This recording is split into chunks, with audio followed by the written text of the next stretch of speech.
distinguished senators of the Education Committee, I'm honored to be able to present to you some information. As president of Family Watch International, we're celebrating our 20th anniversary of our organization that was founded here in Arizona this year. And we have over 80,000 members, about 4,000 of them here in Arizona. Most of them reside in over 170 countries. And we've been working on issues of family, sexuality, education for children, and in specifically sex education for many, many years. And I'm going to give you kind of the rationale why SB 1082 was needed. I think it's a tragedy that it was mischaracterized as an anti-gay bill. I'll draw your attention to the World Health Organization definition for sexuality, because Senator Allen established a definition for sex education that included the word human sexuality. And the World Health Organization defines sexuality to encompass sexual orientation and gender identity, among other things. So any news, reports that you heard saying that somehow she was trying to prohibit or ban discussions of LGBT issues are completely false, because those would be encompassed under the term human sexuality. In fact, that definition of the World Health Organization is used all across the world, and I don't think anybody would deny that that term includes those issues. But what's important about that bill is it defines and clarifies a lot of the parental rights issues that have been violated across our state. And I'm going to tell you some of the programs that we know that we have evidence of that are federally funded in our state. But I'm going to start with, this is about children. It's simply about children, and I want to keep this in the framework of this is for children of minor age. Those who are adults certainly can make all the choices that they want, but our statutes are very clear that parents have the fundamental right to guide their education and their moral upbringing. Now, you may ask why I'm telling you about my kids. This is Luis, Shameli, and Afonso, who we adopted in Mozambique. But it took about 7 years, and going back and forth from the country of Mozambique, this is when I first became aware of the comprehensive sexuality education agenda. It was when Amelia came home with a backpack with a little booklet. She was 9 years old, just a little innocent girl, in the middle of an AIDS pandemic. Her mom and her father had died of AIDS, and I cared for their older brother as he died from AIDS. And here she comes home with a booklet that tells her how to engage in anal and oral sex with pictures. Okay? And I'm like, how did this happen? Who would do this? Then I started going around and seeing all these messages all around in the orphanages and everywhere I went in the different countries. We were putting forward an HIV/AIDS prevention program, and it would say things like, play safe, wear a condom, okay, in the middle of an AIDS pandemic, without telling the children the failure rates, especially for children, the higher failure rates for children who use condoms. Now, as I started studying this, I've been studying it for this, what we call the war on children, for 15 years, and it's a deliberate agenda to sexualize children, which may sound far-fetched, but I'm going to show you the evidence of this here in Arizona. And you can see our documentary with a lot of the evidence, international, national, of these content that are in these programs at our website. You can go to waronchildren.org. I'll just bring to your attention the International Technical Guidance on Sexuality Education. Again, it defines sexuality to include the things that people were saying Senator Allen wanted to exclude from hers.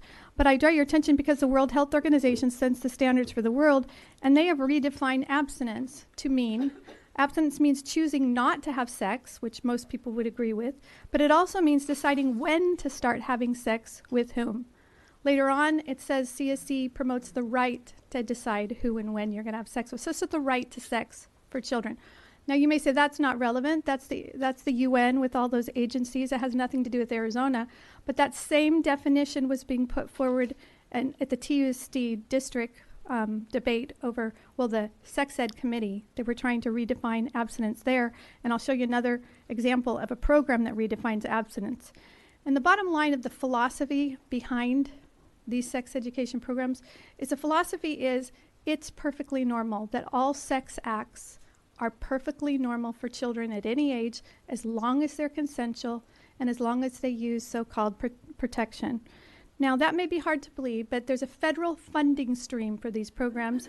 It comes on under the Teen Pregnancy Prevention Program of HHS, of our federal government. And they give grants. And in order to receive a grant, you have to apply using one of these programs that they have deemed evidence-based and effective. They're called the TPP, Teen Pregnancy Prevention Programs. So ETR is the company that you have to buy it through. And here is one of them that got funding in Arizona. It's called Making a Difference. It's for 12-year-olds to 14-year-olds. In it, it has a question, has a worksheet. This is just an example. How do people express their sexual feelings? What is abstinence? Okay. And it says, elicit as many answers as you can from the students. And it has things like anal sex, oral sex, holding hands, touching each other's genitals, saying I like you. They're equating all of this with how children should be or could be expressing their sexual feelings. Again, federally funded in Arizona. Here's where you can see some of the answers, even sexual fantasy. Another one on that list that's gotten federal funding in the state of Arizona is Making Proud Choices. Now, we're not against protection for children who are sexually active. I want to be very clear on that. But the way they teach children sexualizes them, okay? Sexual arousal, they teach us, you've got to do that step. You've got to arouse the person sexually before they can use a condom, how to do it, cuddle, kiss, massage, and all the details and orgasm. Continue playing and stimulating with one another. Again, this is for 12-year-olds. I have 7 children, and I know that those ages, when you're hitting puberty, these issues are very, very prevalent in your mind and can be affected by those kind of teachings. Another one, federal funding in Arizona is Draw the Line, Respect the Line. Again, now some risk, just some risk, is mouth to genitals. Now I want you to think about that. Did you know that mouth to genitals is a felony for children to engage in our state? Did you know that?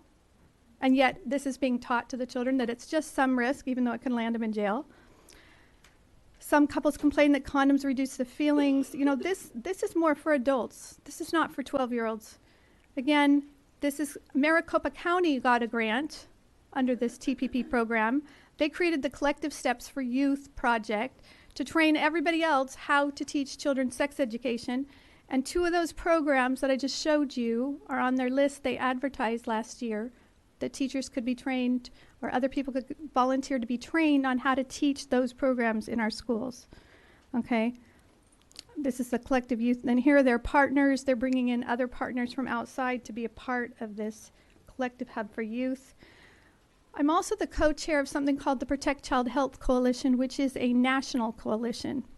And we've been helping people fight these kind of programs that sexualize children all across our nation. And now the fight has come here because we realize these programs are here now. If you go to this website, which is one of our projects at stopcse.org, we have an analysis of all these programs. You can click on the tab at the top, CSE Materials Exposed, and on the right-hand side of this website, you'll see links to all these programs that we have analyzed. And if you click on them, you'll see our analysis based on 15 harmful elements that we have identified. And most of the ones in Arizona have scored 13 to 15 for the harmful elements for children that we have identified. The analysis looks something like this. It has the harmful element on the left, and then it just simply takes quotes from the manual. So you can look yourself and decide whether those are appropriate for children. We also have a CSE map, so you can click on Arizona. You'll see Arizona's state profile that talks about our laws and all the different things around sex ed. But this shows you which programs got federal funding in Arizona and who got the federal funding. And again, the ones in red are the ones that are on our website that we've analyzed with the 15 harmful elements analysis tool. This is the Arizona Department of Health Services Title V State Sexual Risk Avoidance Education Program. They applied for a grant as well for $1.5 million. And you'll note that 2 of the programs they applied to get that grant for in 2018, one of them was Making a Difference, the one I quoted from. And one of these other programs, I think it's the Wyman Teen Outreach Program, we're doing an analysis on now, and it has a lot of the same difficult things that we are upset about, that we feel should not be taught to children. You're going to hear a lot of testimony today, I believe, the experts that flew in, about the harms for children, regardless of their sexual orientation or their gender identity. When children engage in sex, there's more negative outcomes in their lives. Family Watch takes its positions based on medical and scientific evidence, peer-reviewed research, and what has proven to bring the best outcomes for children, families, men, women, and children. And we can tell you that all the research that's been amassed for hundreds of years regarding children and sexual activity says that children who avoid sexual activity do better on almost everything that you can measure. We plead with you on behalf of our children. These are parents rising up. I have lots of slides all across the world. This is the battle of our times. It's the battle over the hearts and minds, but the health of our children. We need you to bring this bill forward. We need you to convince the Senate President to let this bill be heard. There's so many elements in there. I have received testimony from multiple people across our state where their parental rights have been violated. And I'll just end because when you introduced Senator Borelli from Lake Havasu, you may be aware of the problem that was there. There was a school board meeting. There was violations left and right of parental rights and the sex education code, where they found they had a program. It was called Smart Girls and Wise Guys that had been taught for 10 years without board approval. 10 years.